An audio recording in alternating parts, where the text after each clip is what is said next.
You're watching iRacing on the Ghostfire Media Network.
Everyone, and welcome to the final race of the first season for the North-South Racing League Street Stock Series presented by Cross Collision and Body.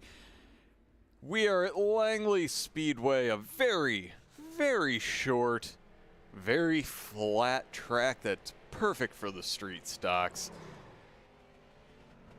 For Ghostfire Media, I'm Josh Lassen. With me, as always, is Mr. Adam Wood. Adam, how we doing on this fine Monday? Oh man, it's wonderful. You know, we had the Cup Series race today on TV at Dover, so I got to make up and finally get that one done. And then tonight we get to watch the North-South Racing League compete here at Langley.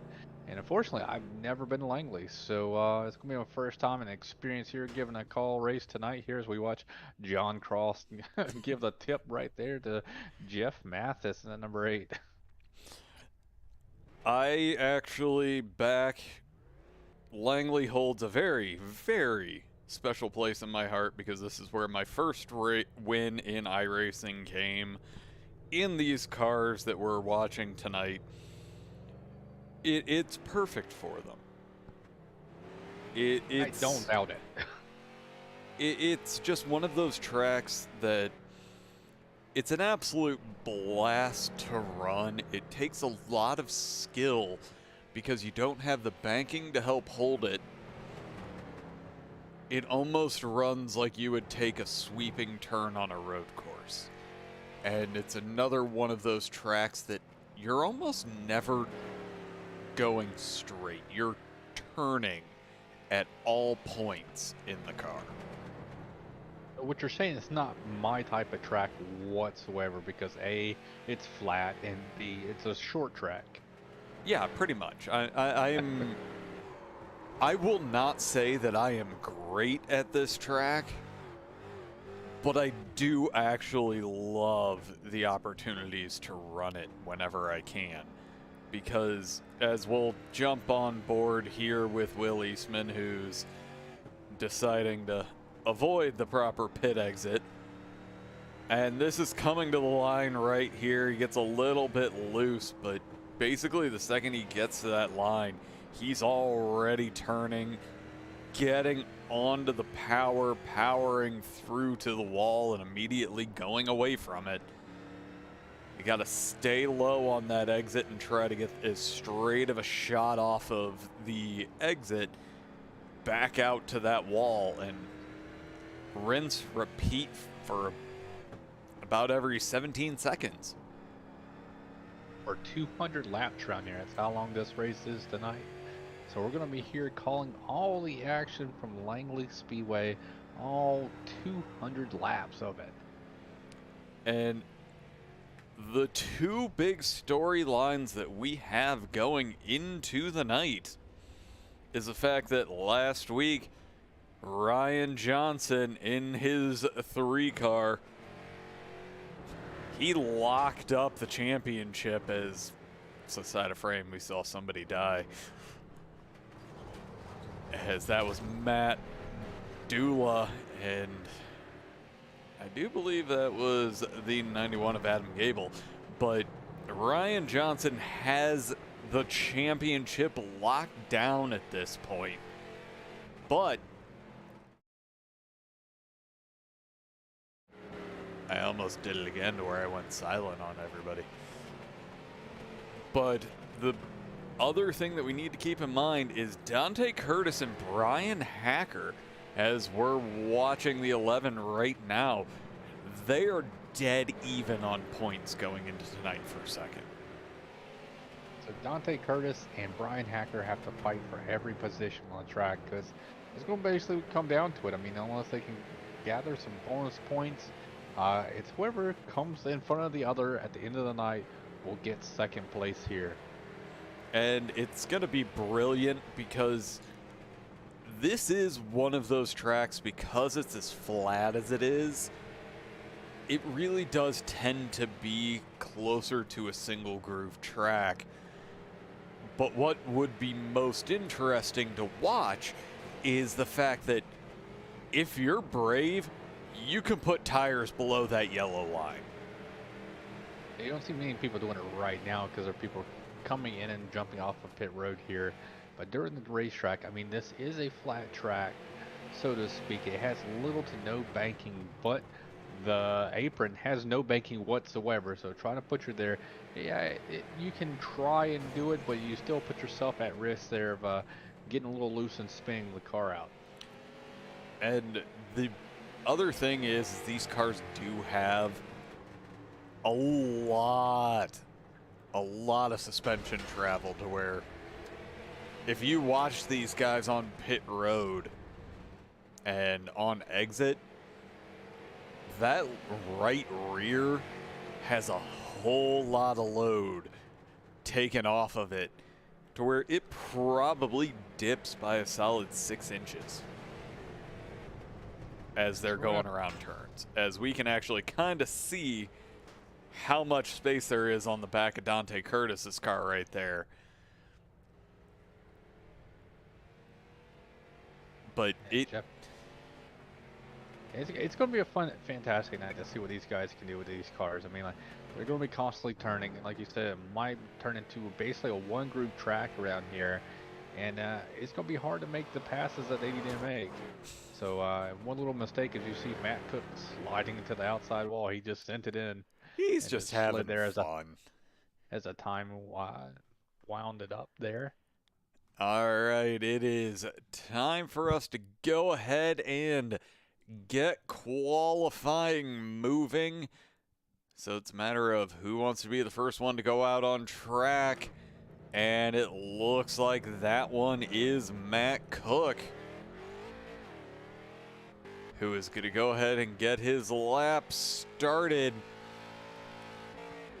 And again, these are laps that just fly by. So he's getting himself down there right to that line, kind of running a little bit of a diamond, and just taking as much of that flat that you possibly can, and gets himself around. That is going to be a 16.97, but the fastest right now is Adam Gebel. And I'm trying to click on one person, and Dante Curtis is starting over. But Matt Dula is currently at the top of the board with the 16.88. And right as I say that, Ryan Johnson makes me a liar, as he's getting around for his second lap. Is he able to improve? No, he cannot. So we'll jump the 20 of Travis Hoffler is getting himself out for his setup lap. Gonna see what he can do. Runs it real wide, a late apex, and is immediately getting himself down to the white line, yellow line, sliding a little bit there. It looks like he tried to dime in the corner instead of trying to hug in the yellow line all the way around there and then going into turn 1. It's always fun. You got to play with some lines, and that's actually going to get Travis Hoffler up into 6th. The invert tonight is going to be 8. So roughly half the field that we have. And after we see Travis Hoffler tap the wall, we'll jump down and watch the 11 of Bryan Hacker get his laps in. Runs a very wide line on his out lap, immediately down the line like we've seen everybody, but he is hugging that yellow to start. And Bryan Hacker, I mean, like I said, like we just watched Travis. Travis kind of dime in the corner, went in a little bit, and then chopped his nose back down on the exit to get it to hug the line. Whereas Bryan Hacker is going on that yellow line almost all the way around the corner from corner entry to corner exit. So it's great to see different lines being used. I know normally see Will Eastman, he normally charges the corner. So we'll see what he has for us tonight. And as we watch Bryan Hacker finish his lap, he did have his second lap be the fastest at a 16.88. But that's good enough for 4th, so we'll watch Will Eastman, who is comfortably in 4th in the standings, and he is taking everything out of that turn. I wonder if that's going to count. As he crosses the line, he's only at a 17.1, and yeah, he's doing everything he can to take a short of a path around this track. Yeah, sometimes it's not the best to drop below the line, I think maybe for passing wise, but I'm not sure it's going to work out here for him for speed. But he has landed in the lucky spot of number 8 right now. And everybody has gone ahead and turned their laps. We still have Shane Loveridge, who may not be turning a lap, and Jesse Womack, as we've only got about a minute to go in qualifying right now. So as it stands, Ryan Johnson gets another pole position, and Dante Curtis right behind him, and Matt Dula in 3rd. Bryan Hacker in 4th. So right off the bat, in terms of qualifying, Dante Curtis has a jump, but with the invert, Bryan Hacker has the advantage. Yeah, I mean, we got Bryan Hacker sitting here in 4th, and he's going to do the invert. He'll be starting 5th, so it's not that big of a loss with the invert with him. Adam Gebel sitting there in 5th. He gets flip-flop. He'll be in 4th. So, I mean, we got a lot of, not that big of an invert compared to other nights here at Langley Speedway. So we will go ahead and let's bring up. Okay, apparently it doesn't want to.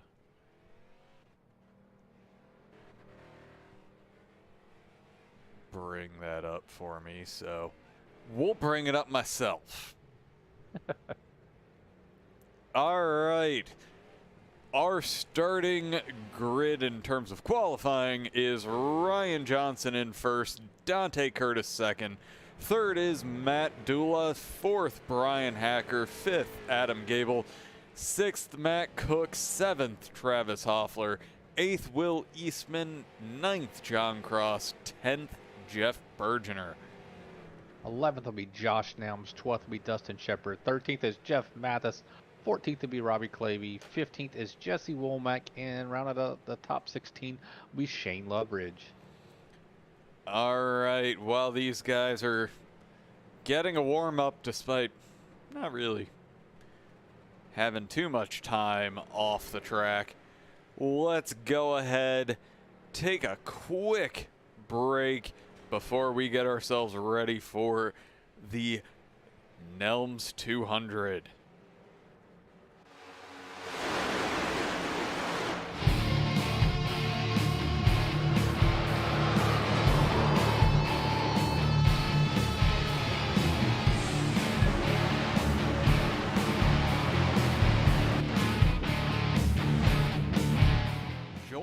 for the Alabama 500, June 10th through June 12th, presented by RC2 Race Promotions on Ghostfire Media. Visit RC2 Race Promotions on Facebook for more information on how to register.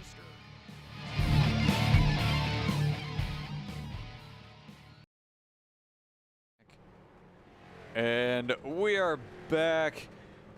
Since we aren't going to have many opportunities to plug this, since this is the last race until July for the North-South Racing League, all of you out there who run iRacing, definitely make sure and check out the Alabama 500. It's going to be a great time. I'll be in the booth for it myself, but I know a lot of my own team are going to be out there running. I would assume if Adam's not in the booth with me, he'll be out there running. But check out RC2 Race Promotions on Facebook for more information on how to join. Yeah, it's going to be a fantastic event. I mean, who doesn't like running the Talladega? Alabama 500 is going to be a fantastic. You know, I like racing Daytona, but if I'm running Super Speedway, I'd rather be out there at Talladega, especially for 500 miles. Oh, and just the extra space that you have, it makes all the difference. I mean, you know, you can run 3 wide at Daytona, but it feels more comfortable to run 3 wide at Talladega. I avoid 3 wide at Daytona. I mean, you avoid it, but you can run it. And, you know, it just feels more comfortable at Talladega. We're starting to get the chaos and entertainment as somehow Ryan Johnson makes it through all of that. I mean, I wanted to point out right as we came back there that Adam Gebel took out the cone. And that's how you take out a cone. Blake Gordon, if you're ever watching, you got to make sure that's how you take out a cone properly. As all these guys are going out at once, and I have a feeling they've been doing weird things throughout, and there is I've tried to do that for so long, what Ryan Johnson was doing there, just run inside of another car. All right. There they go, they're flying. Oh, wrong pit lane. I was not aware that you could pull that one off. It looks like they're dropping down, hitting the inside of the pit wall and flopping into the wall, outside wall there. And we've got ourselves a massive pileup. Luckily, iRacing doesn't come with repair bills, as somebody's missing a tire now. There's parts to cars everywhere. The crew's gonna have a hard time picking that up afterwards. Oh. All right, we are getting ourselves to racing one last time. And we need to keep in mind that this is a showdown event, so the winner will be getting a custom plaque from Kelly's Custom Engraving to show off for the rest of time that they were the best of the field tonight. And man, I wish I was in a league, you know, that had this much promotion throughout the season. You got multiple opportunities to win great prizes throughout it. I mean, these guys do a heck of a job here at the North-South Racing League to promote their drivers, give everybody incentives to go out there and give their best each race to try to win some great prizes. I do have, technically it's a cutting board, but I do have a cutting board for winning the AOL TNT last year, as well as the turtle lamp. You had to like win the whole entire year to do that. These guys, you know, they put it on multiple races per season. They have multiple seasons. So I mean, these guys do a fantastic job rewarding their drivers coming out every week, week in and week out to drive here. Yeah, it's going to be a great race. This is a track that the laps tick off quickly, but you should, if you are in the driver's seat, you do not blink because so much can happen. You're constantly turning. You're running eyes wide open unless you are under caution, because it just takes such high level of concentration. But we are getting ourselves ready to go. The lights on the pace truck are off, and I keep seeing the people crash, but I doubt that that's real. Yeah, I think they're just driving slow.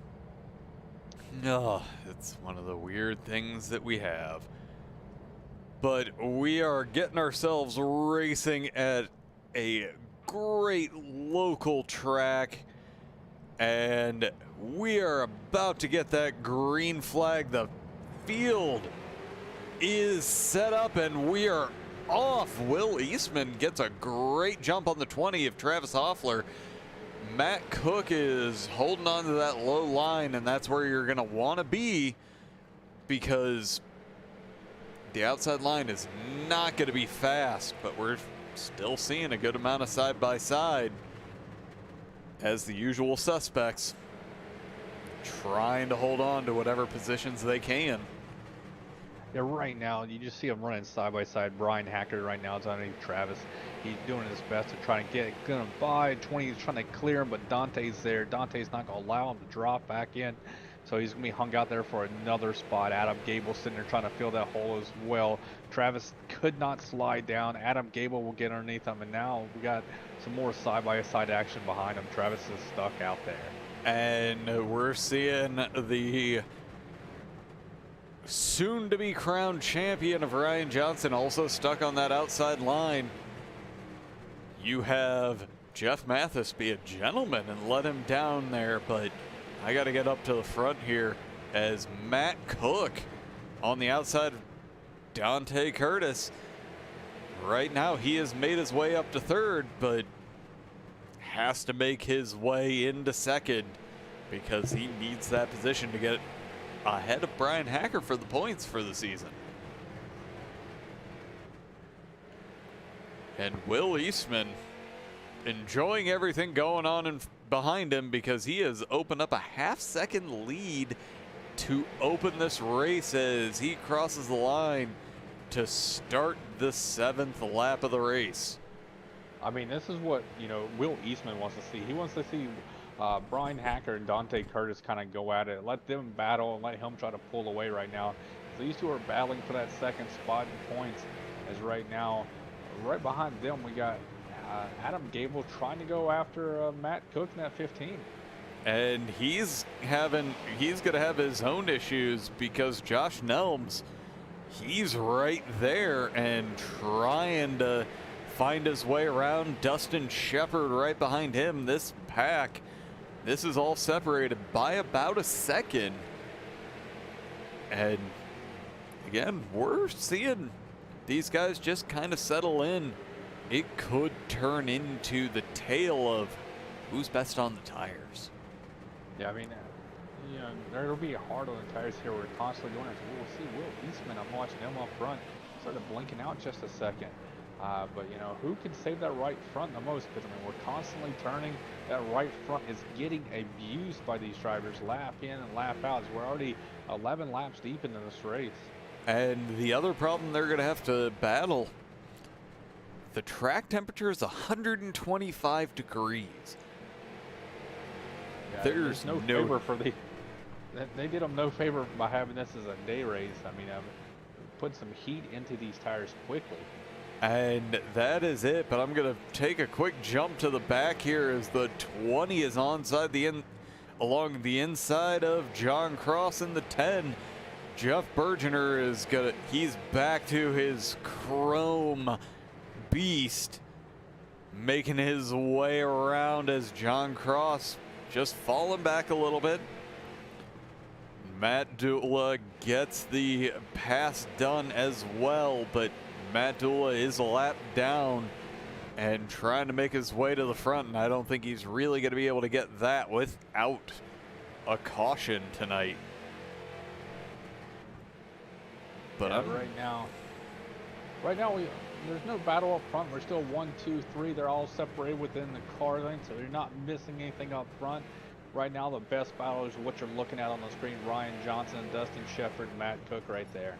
As Ryan Johnson's looking for any kind of an opening left by Dustin Shepard, and he is right there on him, taking a very interesting line to where he's swinging out wide on entry and trying to get the straight shot on the exit, and it's working, but he's losing too much time on entry. Yeah, I mean, you're searching right now. I mean, you're not able to make up the time, so, you know, this is a time where you start to look. We're at lap 17, still a long ways to go. We're almost, you know, a tenth of the way done here. You just gotta start searching to see where you're faster than others. How can you make up time on these longer runs? As we switch the camera just in time to see John Cross get himself up into 11th, got down below Jeff Mathis, gets the pass done, and now is looking to see what he can make up throughout the course of this field and possibly get himself an extra position. But we're going to jump back up towards the front of the battle for 4th. This is Adam Gebel trying to hold off Josh Nelms, and Josh is getting himself close. Josh Nelms is on the guy we talk about being in the top 5 a lot of the season, but he's here tonight to show up. He's like, this is the Nelms 200. I'm going to be here. So he's showing force right now, sitting in 5th, putting pressure, heavy pressure right now on Adam Gebel in that 4th spot. Let's see if he can get himself up there and close enough. Maybe give him a little bump. Nothing nefarious, just enough to let him know he's there, as it's almost like he was listening to me. Yeah, I mean, I think that's, I mean, the way you're really going to get around here is a friendly little tap. I mean, nothing to really knock the guy out, but just loosen him up a little bit. I think that's the way that it's going to be here. As we get ourselves back up to the front, Will Eastman, he's 2/10 up on Bryan Hacker, and I think there's a chance that Will Eastman may have run a little too hard to get himself up farther, as I am gonna quickly jump. It looks like we had a few people dive into pit lane. John Cross. Oh no, that's it freaking out because people are getting so low on the exit of 4. Never mind. Yeah, and sometimes there was a little screwy. It says people were jumping into pits and everything like that, but it's just we got the flat banking here. They're dropped down a little bit too low. They might clip it, and it looks like, you know, our system says that, hey, they pitted when they did. All right, but let's just, this battle up at the front, this group of 3 cars separated by a half a second, and Will Eastman, he's holding on to where he has led an 1/8 of this race and possibly going to go a little bit further, but he's showing he may not be the fastest, as his qualifying effort was 8th, but he got shuffled up to the front as we see Bryan Hacker make a move. Couldn't quite get it done, but that now puts him under pressure from Dante Curtis, but he has the nose down below, and that's going to spell the end of Will Eastman leading laps, because Bryan Hacker is going to have the preferred line. He's going to burn some Hoosiers in the process, as we see Will Eastman hit the wall, and he manages to slot himself down in front of Dante Curtis. That's one of those moments that you're thankful that the person you're racing with is a teammate. Right now, I mean, he's battling hard. He knows what's on the line here. He knows these guys are battling hard as well.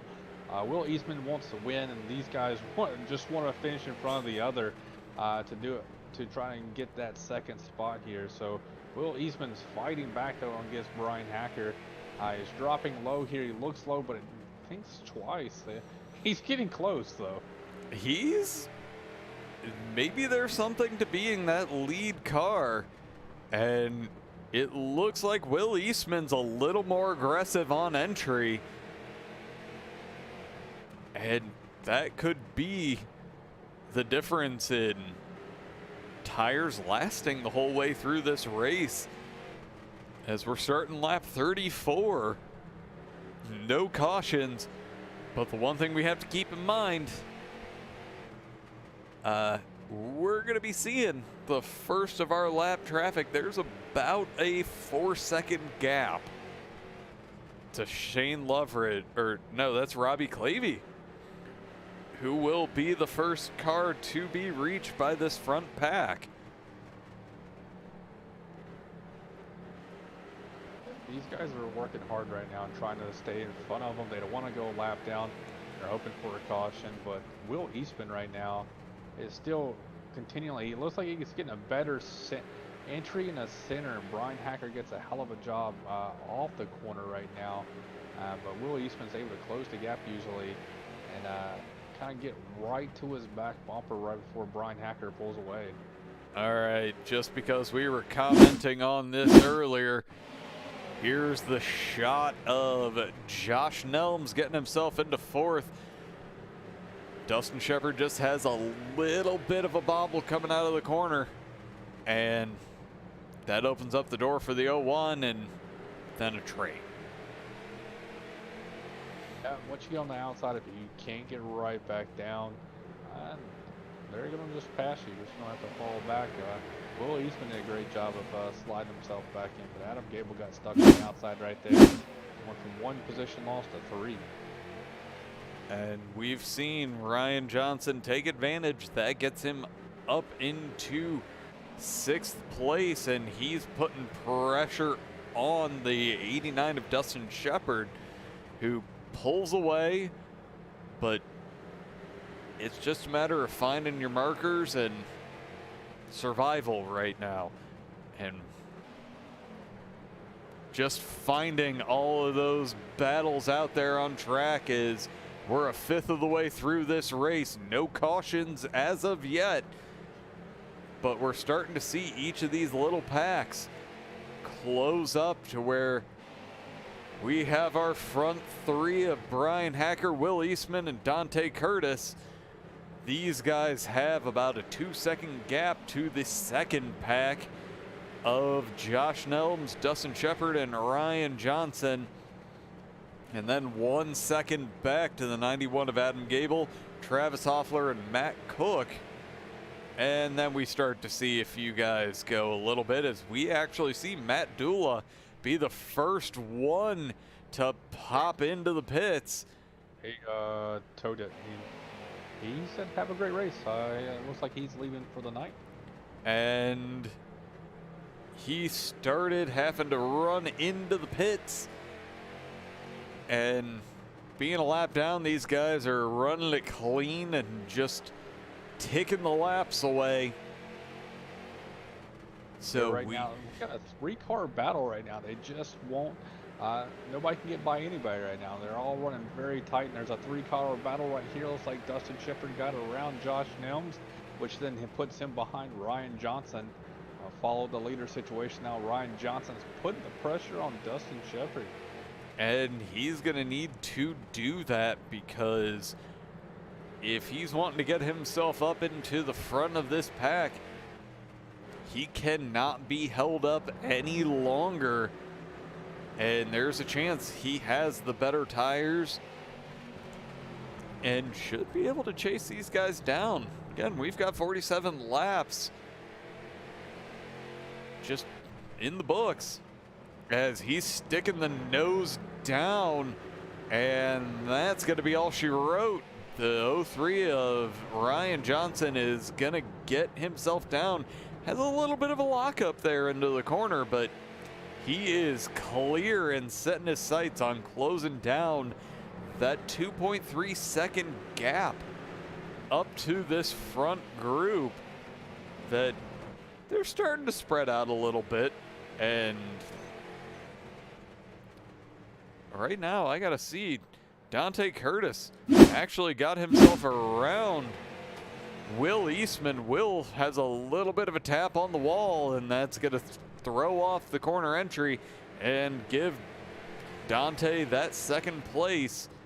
And let's get back to live because we are racing for the lead and second place for the season, to where Dante Curtis is right there and looking to get himself up into first, as we are just over a quarter of the way through this race tonight.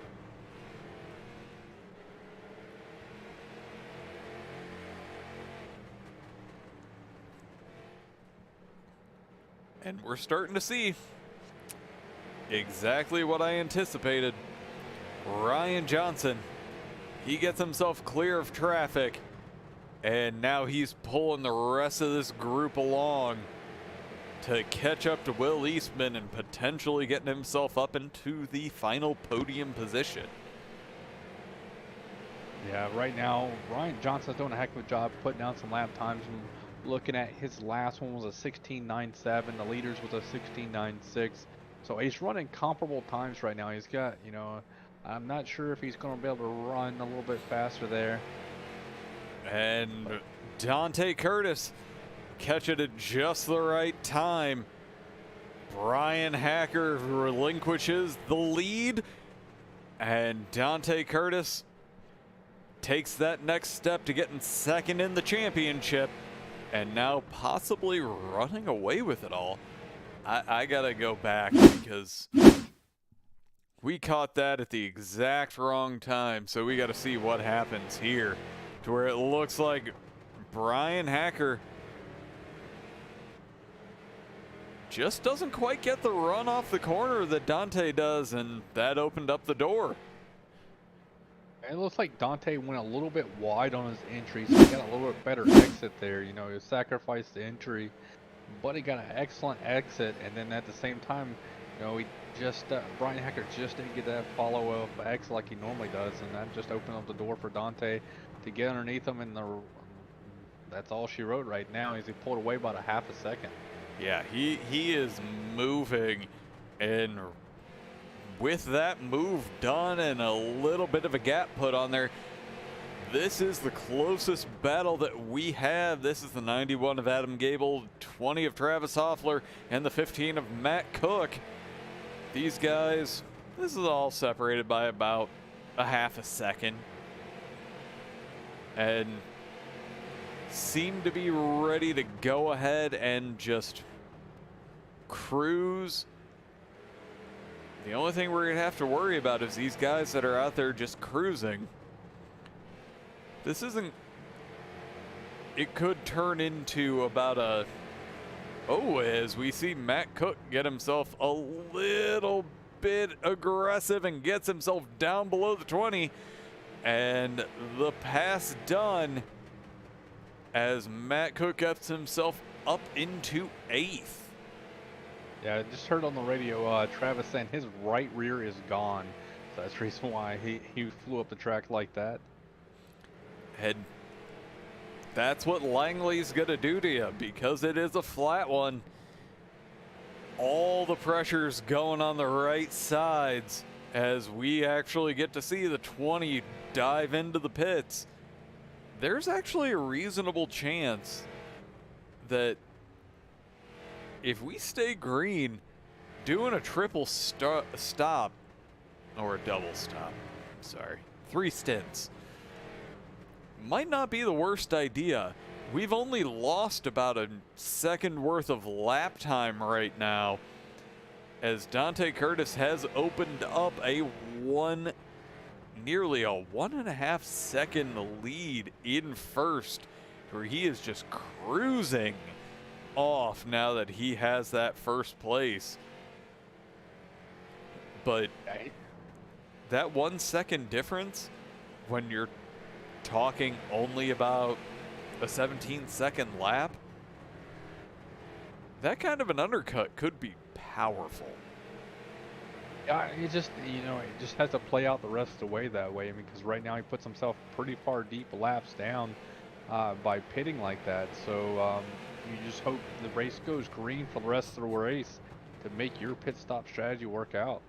As we're going to jump up here as Ryan Johnson in third got himself around Will Eastman, and that was because everybody started diving in.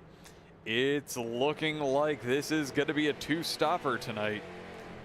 Don't know if it's going to be tire dictated or if we're talking fuel dictated.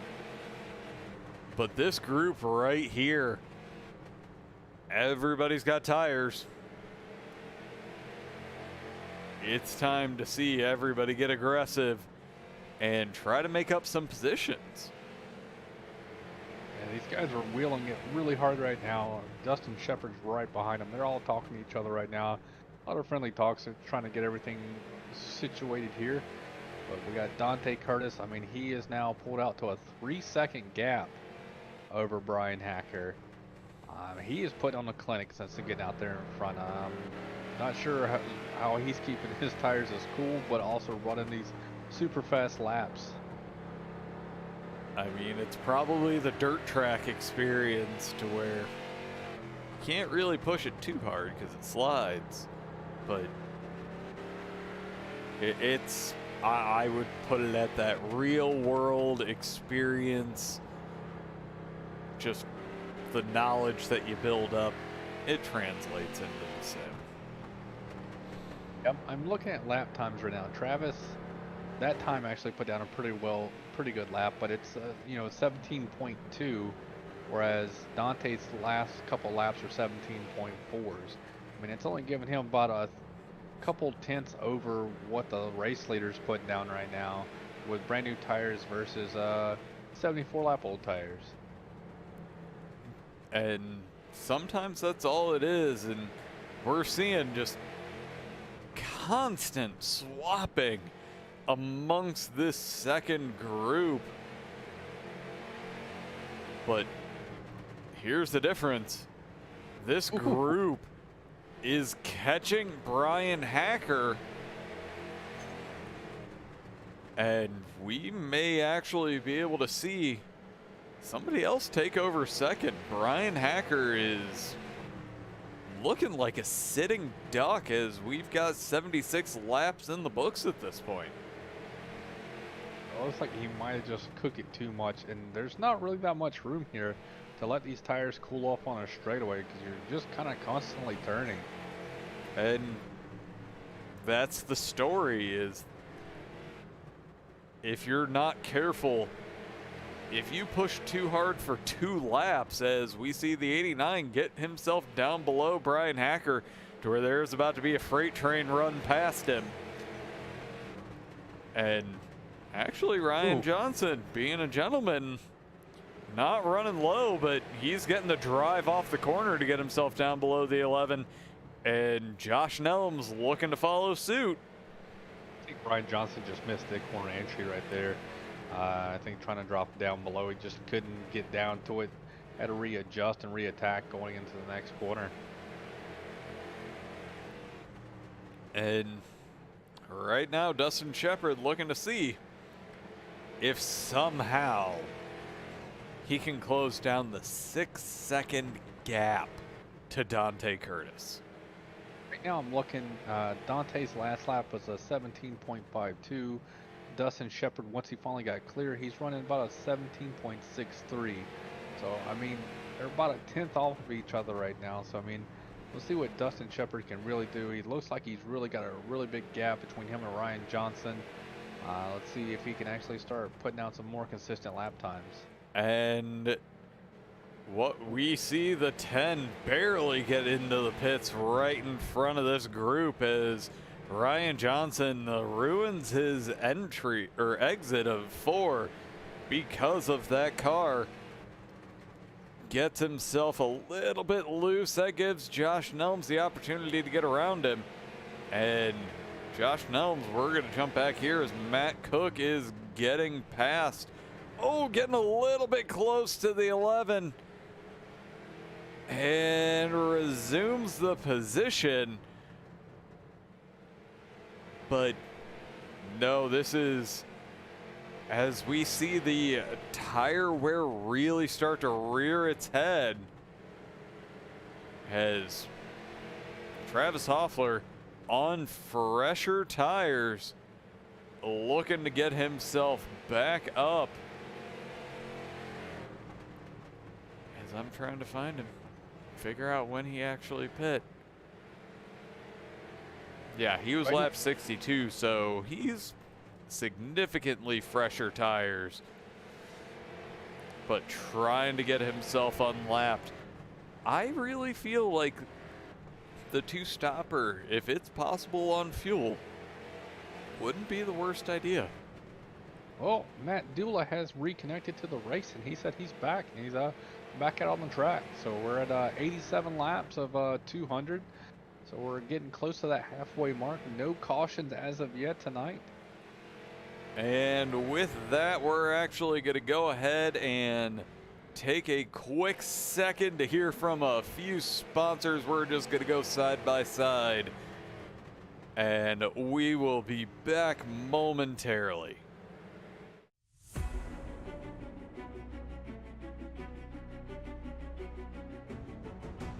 Cross Collision and Body is located in Minerva, Ohio, and specializes in returning your car back to its pre-accident condition. They work with all insurance companies to fix your car the correct way. For scheduling and questions, please visit their Facebook page or call the shop at 330-868-6011. J&G Hardwood Flooring is a small family-owned business which started in 2005, located in Christiana, Tennessee, and serves all of Middle Tennessee. Owners Josh and Brandon Kleczinski have a combined 35 years of experience to serve all of your flooring needs, from new construction, remodels, or even small repairs. For estimates and scheduling, call 615-904-2218.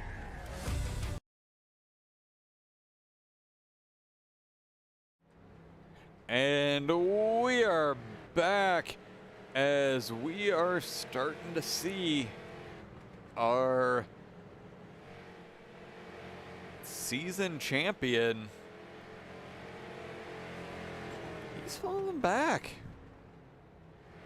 He's seeming to struggle at this point, where he was looking like he was going to make his way up to the front, and right now sitting in 5th. Yeah, looks like he's about to pull on the pit road here. But I mean, hey, we had this first half of the race here. We're pitting at lap 93. He knows what not to do for the second half to not burn up his tires, or hopefully he learned that here, and that's going to be able to. All right, as we see our leader, Dante Curtis, with a 7.7 second gap. He's encountering a lot of lap traffic as both of the vehicles in front of him are on the verge of going a lap down. Will Eastman now goes a lap down. He has not pit. There are 7 cars out there that haven't made it, and Adam Gebel and Will Eastman, those guys, that's why they're a lap down at this point. Right now, we still haven't seen showing that, you know, the top 6 hasn't pitted yet. And unfortunately, 2 of them are a lap down.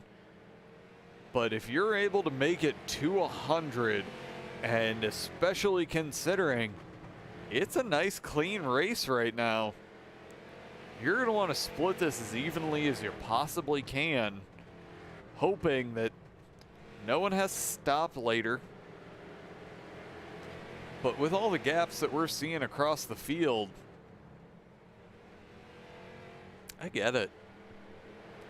I mean, right now, I mean, Dante Curtis, I mean, he has a 7.5 seconds lead here. He can wait until basically everybody pits, make sure everybody clears their pits.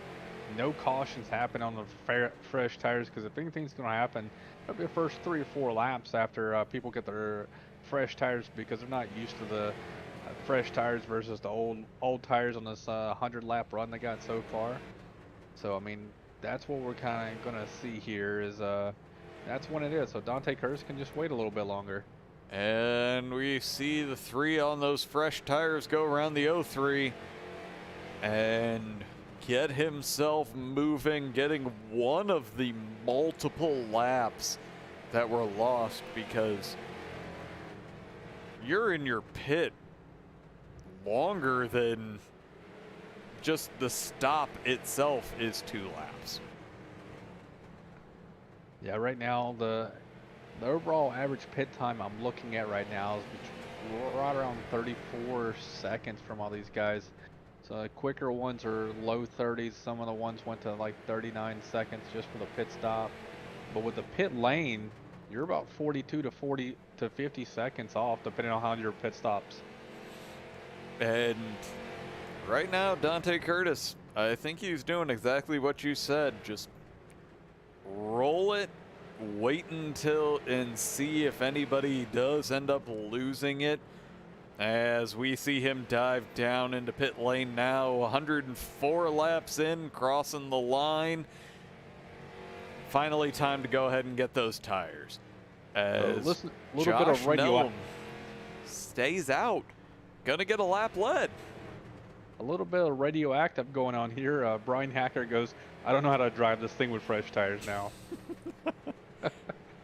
So, yeah, like I said, these guys, you know, you've been running on these old tires for almost 100 laps. You come in, it's like, okay, this is weird. Like, I have grip again. I'm able to do it. How do I enter? How do I exit again? And no one practiced that much as we're seeing Josh Nelms come in from the lead. And that is actually going to give Travis Hoffler the lead of this race. But the question is,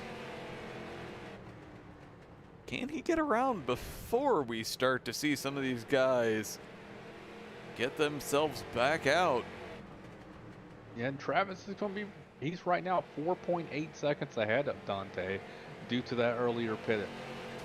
But the difference of laps is 42. Yeah, so we'll see how quickly Dante can cut that off. But Dante, I mean, he's got some open road right now in front of him, so he can run his laps, throw some qual laps down, but don't burn them up too soon. I mean, I know you got the fresh tires.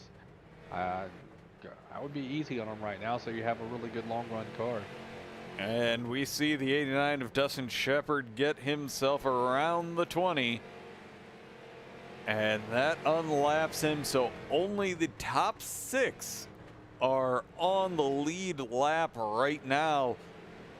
But whatever gaps there were, they're shrinking quickly. As right now Dante Curtis in second, nearly a half a second faster on that last lap. Yeah, and it looks like Dante's out there. I mean, his best lap is a 16.95, and that was a 17.05. So I mean, he's putting out some pretty quick laps right now. And he's not really gonna have to push all that much. He could pull back on a little bit of the corner entries, make sure roll it through the turn, not kill that right rear on exit, because he will track down Travis Hoffler. It's just a matter of how quickly as we can go ahead and hop onto the Kelly's Custom Engraving roll bar camera and watch this in real time from the passenger seat. It looks like he's going to probably be within the next lap or probably about 2 laps. He's getting about a half a second or more each lap, so we're about 1.5 seconds back and slowly closing in on him. He's got to get past Bryan Hacker as well. We won't talk about the fact that I just heard him hit the wall. It doesn't phase him. These things are tanks. I know. They aren't quite the same level of tanks as super late models, but they're still tanks. Well, at least they don't climb the walls. The super late models, they love to climb the walls. As right now, there is the 3 right there on the 20. And it's a matter of seconds. But that 11 being in front of him, that's going to make a big difference, as Bryan Hacker is going to be the next car to go a lap down as Dante Curtis gets himself around and up into the lead of the race. But how hard is Bryan Hacker going to fight to stay on the lead lap? I mean, as long as, you know, he's going to fight him for a while and then hopefully trail Dante Curtis for the longest time too. So as he goes to lap traffic, that Bryan Hacker can be that lucky dog position. As we see Travis Hoffler dive down into the pits, getting that second stop in. I think it. I like the strategy. I do, but I don't. I mean, these guys got 20 lap old tires at the most, or at the earliest is 20. Then you got maybe 20 to 30 laps. So I think you'd have to stick out there for another at least 10 coming at lap 130 to get the last 70 laps in. Well, I think the big difference will be towards the tail end of this race. If he's able to be 0.2 faster, I think that's going to be the major difference. Because right now, Dante is seeming to toy with Bryan Hacker a little bit. Oh, so it's a double-edged sword to me. Like, you know, me being Dante, I have him right here where I can lap him down, but I'm gonna have to push my car to do it. Do I just ride behind him? Oh, never mind. There he goes. Bryan Hacker kind of smacked the wall right there and kind of put it on his own angle. I was gonna say if he was gonna save his stuff until Josh Nelms started to close in on him, but now he's gonna be able to get by him right now as I talk. No, I actually have grown to appreciate the idea of, you know what? This car is running fast enough that I'm going to go ahead, stay behind him, know that I'm not going to murder my tires in the process. Just be happy. Yeah, I mean, sometimes, you know, an opportunity presents itself, you know. He's running behind Bryan Hacker. He could try to save his stuff and kind of put pressure on him at the same time. And if an opportunity arises, which it did, you take it. But until then, you know, just try to save your stuff until you see that number behind you start closing down, getting smaller and smaller. That's whenever you start pushing the buttons to go a little bit faster. As we'll jump a little bit farther back in the pack, as Travis Hoffler, the once leader on those fresh tires, is starting to just go ahead and get himself back up as he gets around the 91 of Adam Gebel to get himself up into 7th. He is on the same lap as Bryan Hacker. He's got 4 seconds to get up and into 6th. Honestly, he's only got 6-ish seconds between him and 4th. So, I'm looking at the last pit stop. It looks like Travis might have just took right side tires. His pit stop was 12 seconds, and he was only in pit lane for 26 seconds.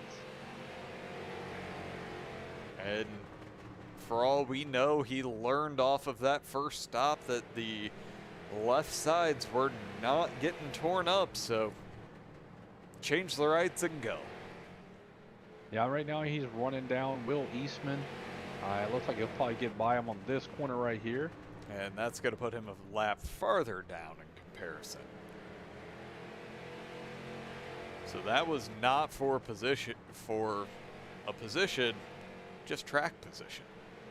Yeah, right now he's got about 3.5 seconds he's got to catch up to get to Bryan Hacker to take over that lucky dog spot, and then try to make his way forward from there. As Dante Curtis nearly 6 seconds clear of Josh Nelms, catching some lap traffic. It's always a little nerve-wracking, but he seems to get it done with relative ease. Yeah, I mean, Dante's carving the traffic right now. I don't think really nobody, they see him coming, they're just like, all right, you know, we're not going to really try to hold you up. There's really no reason to. We try to find the best way to let them get by so they don't lose too much time in track position by doing so. As I say that, Matt Cook runs his line. Hey, he doesn't need to go a lap farther down. Oh, that's never good right there. No, that's always a little, that can be a code brown on a track like this. Yeah, especially whenever you're a much faster car. It's not someone you're keeping pace with. Yeah. You just appear inside of their car. Alright, with 65 laps to go, let's go ahead and hear from a few more sponsors from the North-South Racing League. Five Star Realty Group is located on the Emerald Coast in beautiful Panama City, Florida. Five Star Realty Group has years of experience in residential properties, investment opportunities, vacation rentals, and commercial properties, and looks forward to helping you with all of your real estate needs.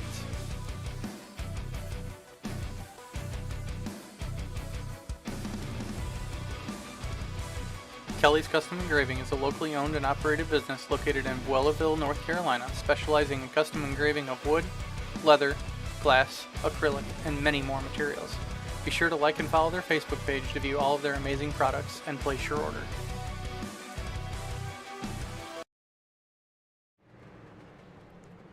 And welcome back. We're coming back to the battle for 5th. Bryan Hacker on slightly older tires is tracking down the 15 of Matt Cook and just doing what he can to add as many positions, but it really kind of seems like that second place may be setting sail. Yeah, I mean, he's about to go, you know, trying to fight back for that lucky dog position, but just ahead of Dante Curtis right in front of this battle is Dustin Shepard, who's sitting in 4th, and he's in the kind of in the spot where he's the last man on the lead lap here in 4th position. And it looks like Dante Curtis may not be happy until he has lapped the entire field. He's coming close. He's got a 13-second gap to Ryan Johnson, and a 16-second gap to Dustin Shepard. He's close down on both of them. And he's gonna try. But I mean, that would be my goal too. I mean, I can say I have never done that in my entire racing career, unless it was in one of the iRacing officials that didn't have cautions. As we're seeing the 11 of Bryan Hacker get that nose down below Matt Cook to get himself up into 5th once again and try to get himself back up. He is a lap down, but anything he can make up helps to make sure he gets himself that 3rd place at least in the championship.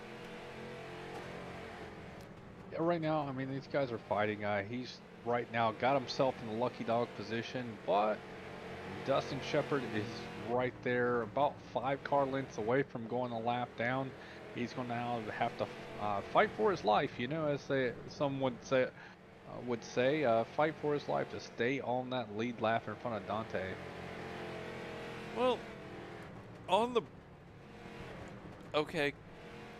rough bright spot is, okay, he goes a lap down. He's got a few seconds. At least if he manages to keep himself as that first car a lap down, he gets a lucky dog. If something happens. Somehow something happens tonight. And I keep knocking on the wood of my desktop here, because honestly, this has been a fantastic race, and he finally lets Dante through. And despite the fact that we have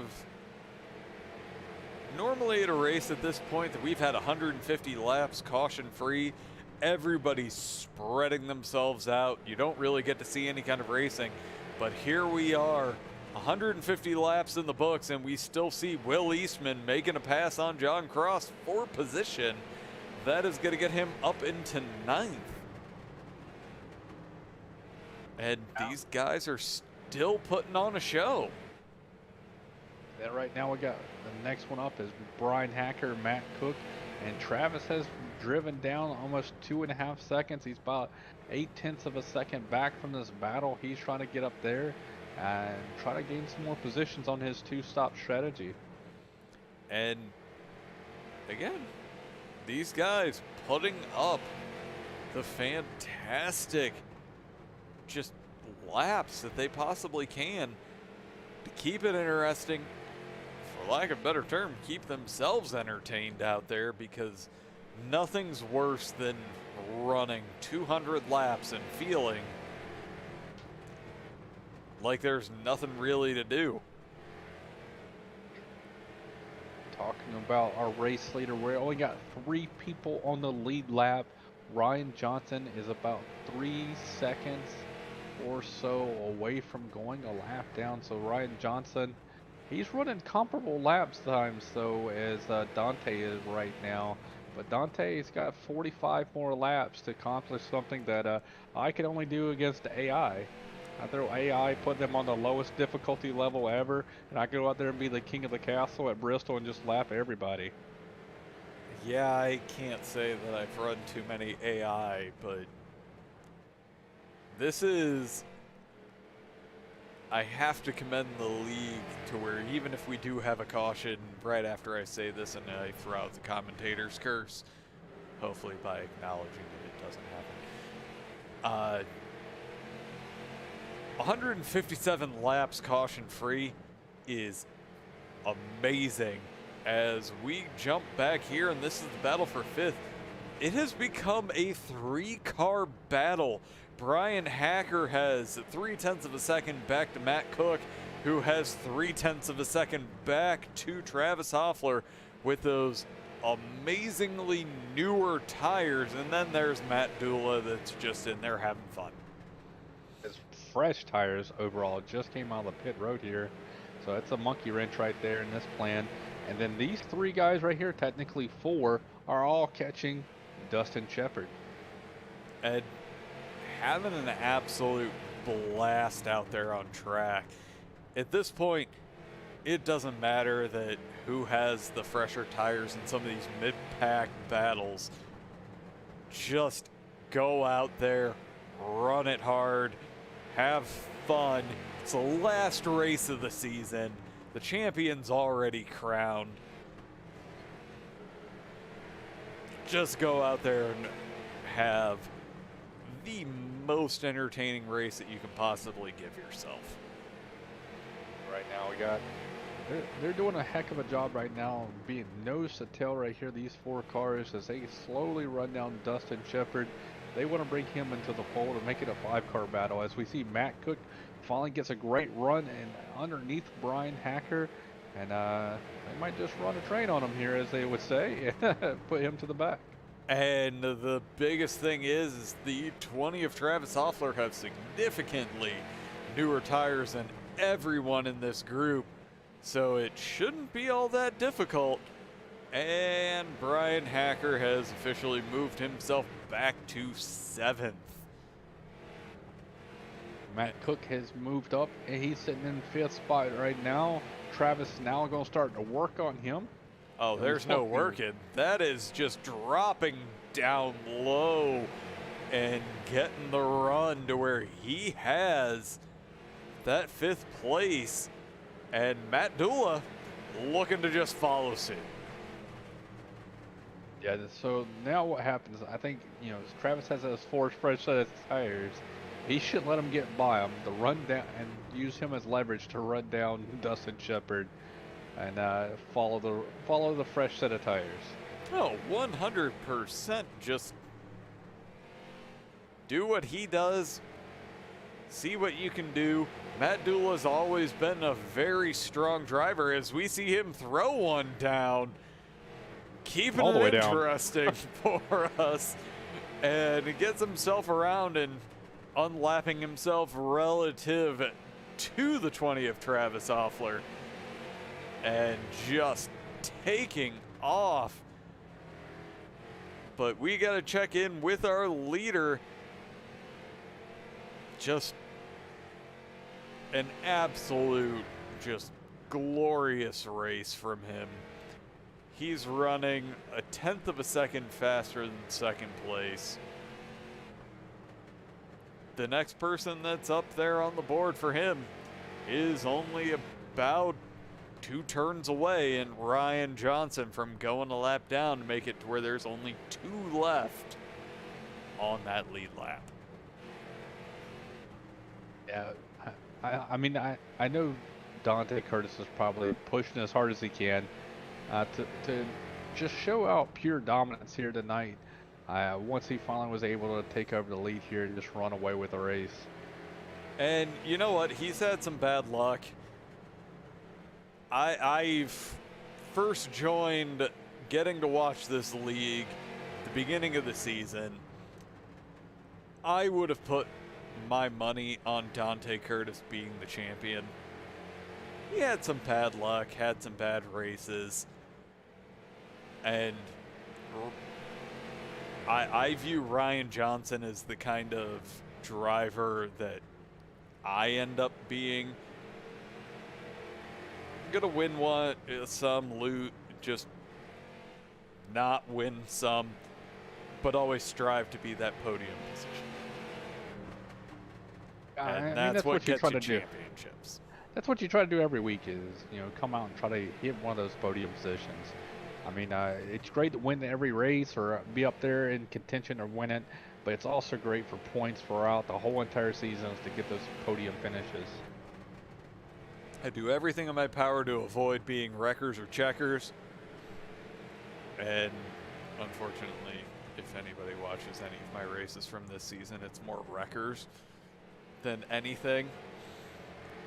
But no, it's just those consistent finishes that through some outside forces Dante has missed, because sometimes you just can't avoid the carnage. But with 25 laps to go, we're going to take one more break and hear from a few more sponsors, and then we'll bring you to the checkers. Track Time Entertainment is located in Texas and builds custom driving simulators with a personal touch. Rigs are fully customizable with color options and utilize 80/20 US extruded aluminum. These rigs offer a wide range of adjustability, as well as different options for wheels, shifters, and keyboards. The possibilities are endless. If you can dream it, Track Time Entertainment can build it for you. RC2 Race Promotions is an iRacing event planning and coordination service. If you have an idea for a special one-off money race but don't have the time to handle all the legwork, RC2RP can help. We offer event conception, planning, day-to-day operations, and race event services to cover all of your needs. We are competitively priced and offer detailed services to make sure you get the most bang for your buck. To inquire, visit us on Facebook.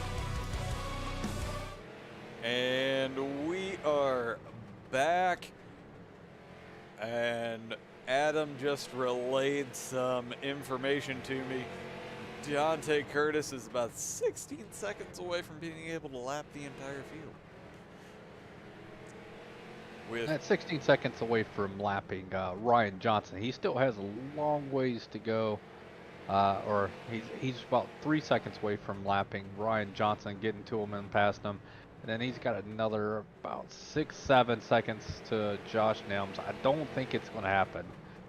He might get to Ryan Johnson if everything goes correctly, but getting to Ryan Johnson and passing Ryan Johnson is 2 different things. I feel like if we're talking about being a lap down, I think he'd be the gentleman. Give him the space, not race him like we've seen these 2 race throughout the season. I think he would just let him go, but I would say, judging by our lap times, Dante Curtis is in cruise mode. Make sure that he doesn't have the unfortunate moment of a tire blowing in iRacing, because you don't notice it other than the fact that suddenly you can't use a tire. Yeah. I think the tire model needs to change just a little bit to make it more of a, wear down and explosion type of thing when they have no tire left. But I think, Dante's going to be in great shape. He ran just over 104 laps on his first time. So, he's only put 96 laps this time.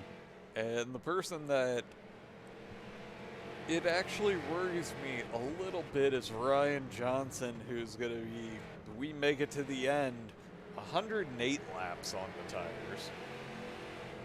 I don't think anyone went that long. So there's a chance that that right rear may not hold on for that long. And yeah, the tire model in iRacing, it definitely has that, it's not great, but it's not terrible. Like, you can survive, and then all of a sudden it's just like, nah, here's the meatball flag, you're done.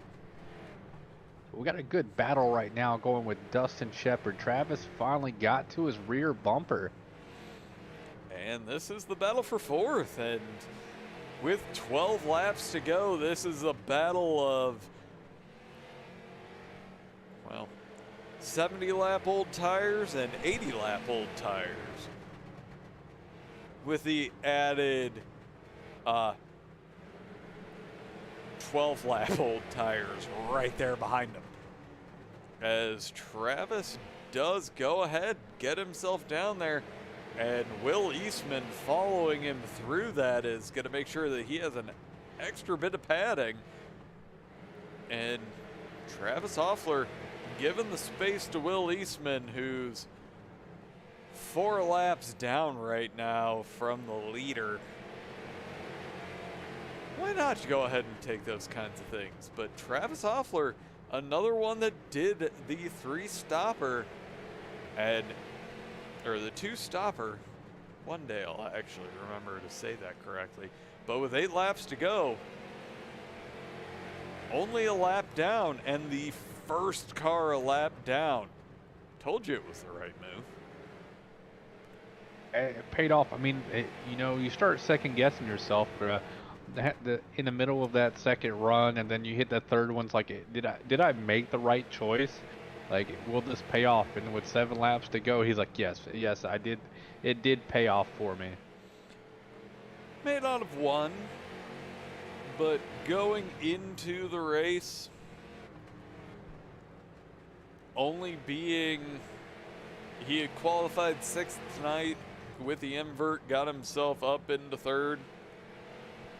It's the right move. As we're watching Dante Curtis, he's got the 21 above him, and that wasn't what I meant to do there. He now has barely a half a second in front of him to get Bryan Johnson. 4 laps to go. Can he make it to where only the top 2 are on the lead lap to close out this race? And Bryan Johnson wants to stay on the lead lap so bad. I don't think he's going to let up. I think he wants to stay there. He's got 3 laps to try to do that. There's no risk for him to keep him up. It's not like the second place is right behind him. Technically, second place is right in front of him. Almost a couple seconds ahead. I am the person in this situation. We've got 2 laps to go. Dante Curtis is right behind him. I would almost let him pass just to where I don't have to run 1 extra lap. At least 1 extra lap here is only 16 seconds. It's not a Pocono where you're out there forever. I'll give you that, but we have the white flag as Dante Curtis decides to go ahead and give us a little show, get down there on the apron, see if he can get himself around Ryan Johnson. He can't quite do it, so Ryan's going to go ahead and have to run one more lap, but the winner in our season finale is Mr. Dante Curtis. Josh Nelms is going to go ahead and make his way through for second, followed by Ryan Johnson. And let's go ahead and see if there's any tires left for Dante Curtis to burn down. To me, that was a spectacular finish, even though it wasn't for a position, but it was a great finish to this race. It very much was. So let's go ahead, take a quick look at our results for our feature race, the final race of the season. Mr. Dante Curtis wins. Second is Josh Nelms. Third is Ryan Johnson. Fourth, Travis Hoffler. Fifth, Matt Cook. Sixth, Dustin Shepard. Seventh is Bryan Hacker. And eighth is Adam Gebel. This will be John Cross. 10th will be Will Eastman. 11th will be Jeff Mathis. 12th is Robbie Clavey. 13th is Matt Dula. 14th will be Jeff Berdinger. 15th is Shane Loveridge. And 16th is Jesse Womack. All right. For the last time for the season, it is time to go ahead and bring up our race winner. We're going to go ahead and save the guy who won it all for the last, just because he came in third. It works. User was moved to your channel. Our winner tonight is Mr. Dante Curtis. Dante, it's been a while. How was Langley? Dude, I'm telling you, that was probably the equivalent of like a lockdown slick dirt track, and everybody's just one groove trying to find the mud around the bottom. We was all super loose. Early on, I was just riding, and really everything came to me really easy there at the beginning. Just all the guys in front would open up those gaps, and I'd pass them guys, and so I got up to third that way and was just hanging out. And I was like, yeah, I'm probably a little quicker than these guys, And then when I started seeing the guys that we'd already gapped catch back up to us, I was like, oh, well, we might be a little quicker. But I didn't think we were almost lapped the field quick. But that was it's subjective. It was a lot of fun, but it's Langley. It was fun for you, not much for the people who you were lapping.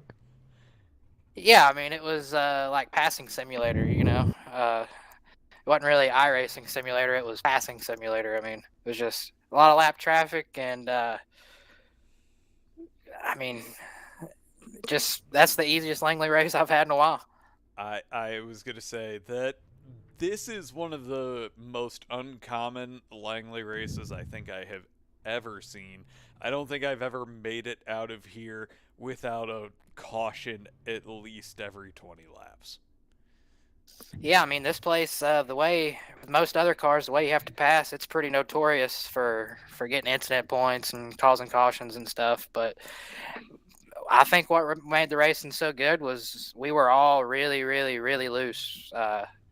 I made like a little 10, 15 lap run in practice, and I mean, the car was pretty good, didn't change the balance, and then after 5 laps, I mean, it started to go downhill, and by 15, I really had a handful. So I knew if I could just ride and not break the right rear loose at all, and just keep the forward driving the thing, we could be in contention, and I think we were.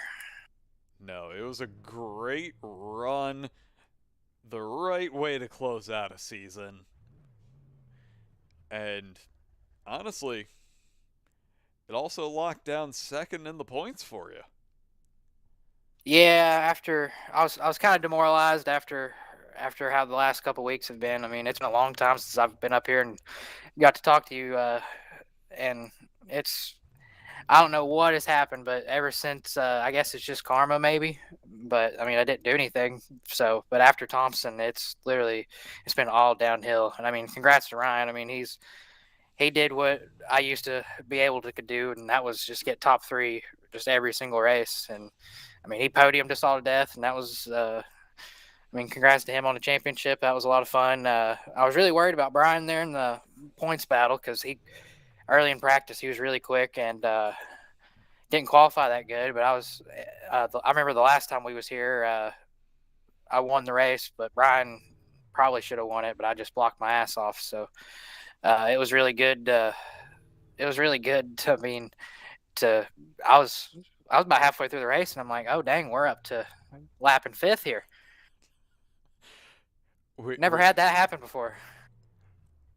If you go back, we made a few comments about the fact that Adam's only ever done that when you run the AI at the lowest difficulties. And I probably haven't done it since Gran Turismo, the first one. Yeah, I felt like I hopped in like a rookie street stock race or something. I mean, I've never really quite put it on them like that. I've had a lot of good races in this league, and I mean, that's just how it is. The competition's so good every week. But I don't know what we did besides just save that right rear tire better than a little better than everybody else. And that's the big thing is if you can save the tires. We didn't have any cautions to where everybody would be on the same strategy. It really came down to protecting your gear. And I figured that it was probably that real world experience being in a situation that you can't change the tires really that helps immensely. Yeah, I've run a lot of leagues on here, and most all of them are no tire rules, you know. So I mean, after the end of 125 laps, still got to be there, and that's something when I first started this league, I had a hard time doing was just adjusting the pace of the race and go all the time because I mean we can come down at any time and grab a set and feel good for a couple laps.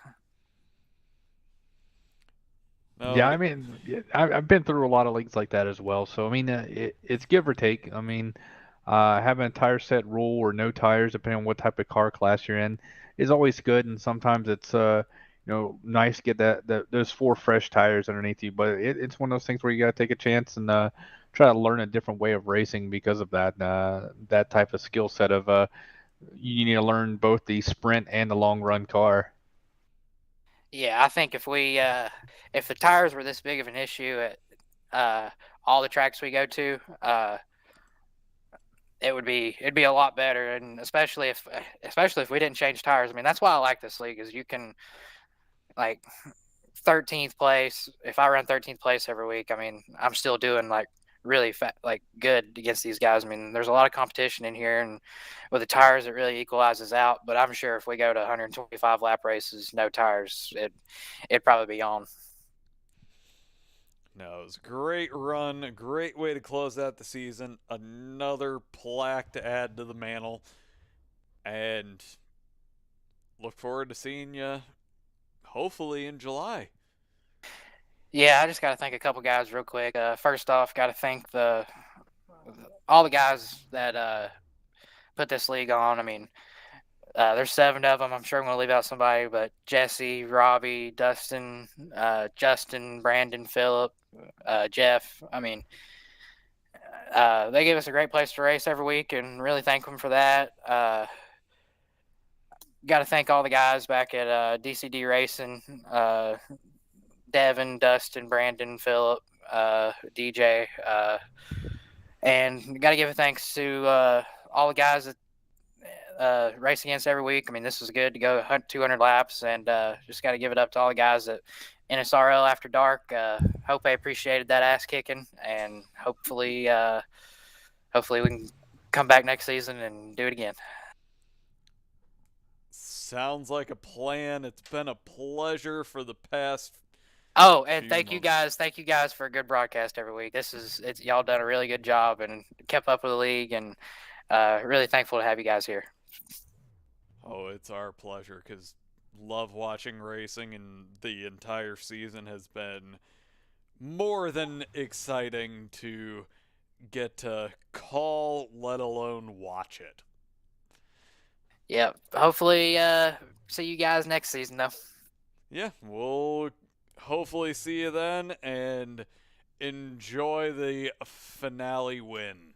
Hey, quick question. Do you have to start from the rear next season on the first race? No. I planned it. I sucked all these weeks leading up to this race, and I was like, well, I ain't got to start at the back for the next race, so might as well win this one. So. All right. Thank you very much, sir. Thank you, guys. Enjoy Appreciate the it. time off. Thank you, guys. User left your channel. All right. Next is Mr. Josh Nelms, User who was moved got to a your second channel. place to close out the season. How are you doing, sir? Oh, I'm doing pretty good. It was a great way to close out the season. I haven't been able to race much all year, and with work and everything, and it's score my first top 5, second place finish. Definitely a fun way to end out the season.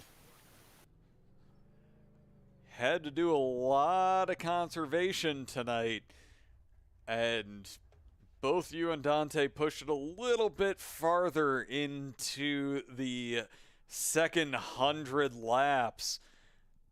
What was the reason? Just make sure that you had a little bit of extra tire to close it out?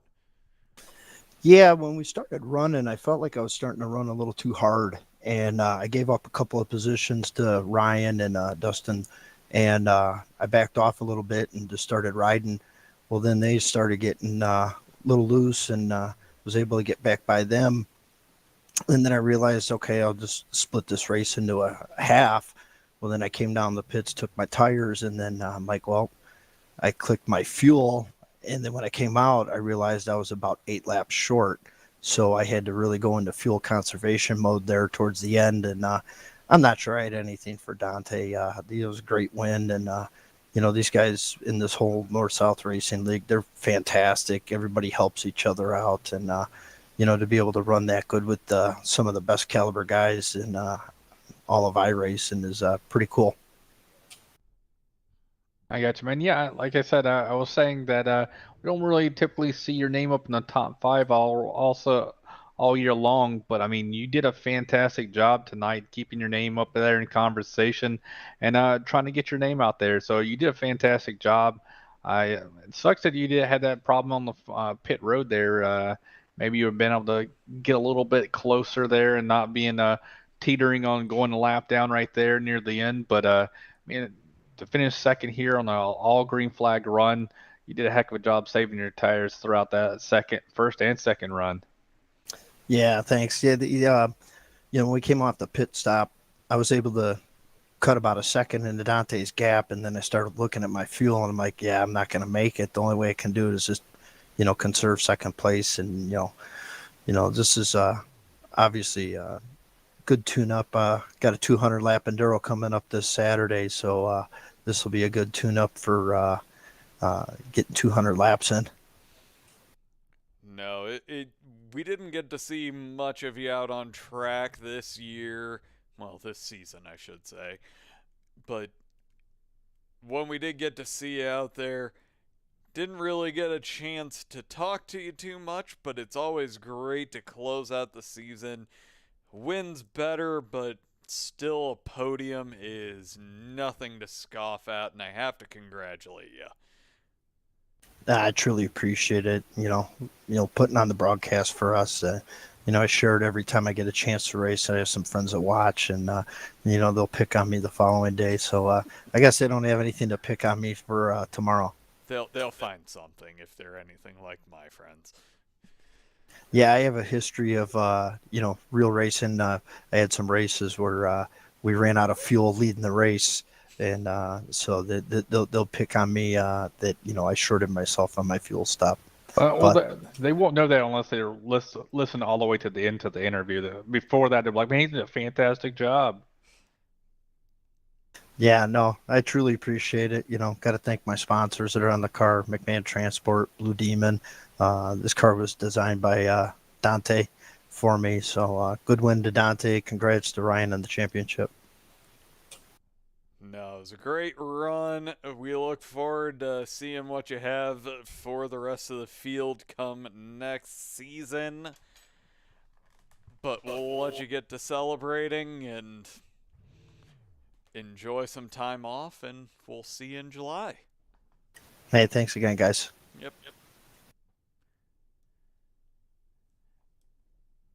All right. I User was think moved we've out of made your him channel. wait long enough.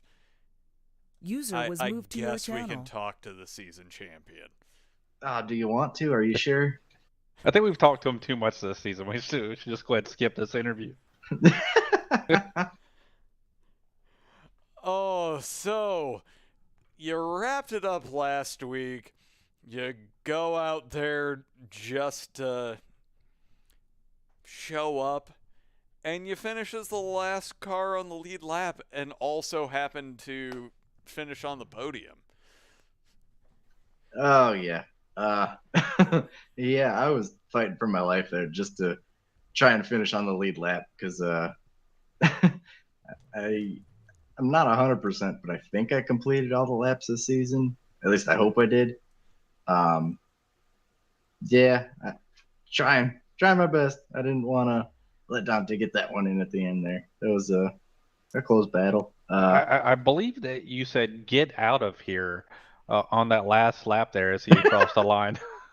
I did. I Like he's a lap ahead, so when he he came to the white stuffed it in flag, there underneath that yellow line there, and then you look like you slid the rear end at the exact same time. I think he had a horrible entry, and you kind of slid the center of the corner, but you're able to make it stick and stay in front of him. And then coming across the line, I heard a "get out of here, man." yeah. I don't. Well, oh my God, the right rear's just it died tonight, and at the end there, I was trying my best to stay ahead of him, and by the time he caught me, it was gone, and I saw him dive underneath me. I'm like, well, I'm sliding through the corner, literally drifting. So hopefully he doesn't try and merge on track because it's not going to end well. I feel like he's a smart enough racer, and there's enough respect where he's just like, I'm not going to ruin everyone's race just to prove a point. Oh yeah, no, he's definitely a smart racer. And that's why I was kind of, I didn't take advantage of him, but I knew he wouldn't, which was kind of nice. But no, he, darn guy's fast as heck everywhere we go. Great competition. It only makes us better. Looking forward to next season. He definitely deserved it tonight. He didn't kill his tires on the first run. I don't know how. He's got something figured out that most of us don't. I definitely killed the right rear the first run, and I couldn't take it anymore, so I pit and with my mind set on the second run, just saving the right rear, and did a better job that time. So I just want to point out one single stat.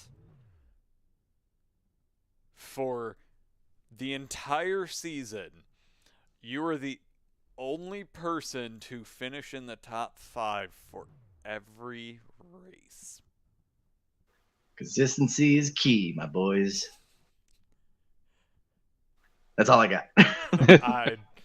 I mean, I got nothing there either. So I just wanted to point that one out because, again, it's as you're looking for championships year-long, season-long, it really just comes down to who can be the person to finish in the top, sometimes even just the top 10 for every single race. Yeah, 100%. Being up there, obviously, every week, you get better points than obviously finishing outside there. And, of course, bonus points are another huge thing along the way. So, yeah, I mean, good, consistent, top 5, top 10 finishes and bonus points. I mean, that's what we go for every season. So we got it done this season. I got you, man. Hey, man, congratulations on your season championship here, and we wish you luck on the upcoming season starting in July, man. Thank you, guys. Appreciate it. And possibly also running with you during the qualifying for the next season, to where you guys will realize why I'm in the booth. Are you coming out for some recruitment races? Of course I am, because what am I going to do with my Mondays from now until July? Well, now you can see just how bad we are. I'm just kidding. No, you guys can see how bad I am. All right, fair enough. More likely one. But great race. It's been a great season. Go off, celebrate as much as you can at 10:30 on a Monday night. Absolutely. Thank you, guys. Take care. Yep, see ya. User was moved out of your channel. Alright. So, Adam, that's going to do it for the first season of 2022 for the North-South Racing League. That's going to be it, man. Right now, only thing we got left on tap is our other weekly broadcast. Wednesday night, we got the Sim 500 League. Thursday night, it'll be our first race in the AOL TNT series. It's going to be our first race this year that we're broadcasting that series. We're going to be... No, we have not broadcast this past week, sir. But it's the new season, and last week doesn't count. So... but we'll be racing the 87 Cup cars, so we'll be gonna have a fun time. We'll have a mix of old school rules versus new school rules blended in there. So come out this Thursday night, see the 87s in action, and then this Sunday we'll have the next race in the wonderful AOL Cup Series. So I will say it has been an absolutely fantastic start to the year.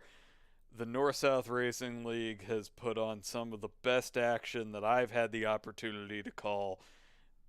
Just honestly had one of my most memorable races to call. So many amazing finishes. This has been an absolute delight, and I have to thank the sponsors of the league: Cross Collision and Body, J&G Hardwood Flooring, 5 Star Realty Group, Kelly's Custom Engraving, Track Time Entertainment, Nelms Racing, RC2 Race Promotions. Without them, it would not have been able to happen. And honestly, I have to thank everybody involved, everybody on track. A congratulations to Ryan Johnson on taking the season. But that is going to do it for us here at Ghostfire Media. We will catch you in the future.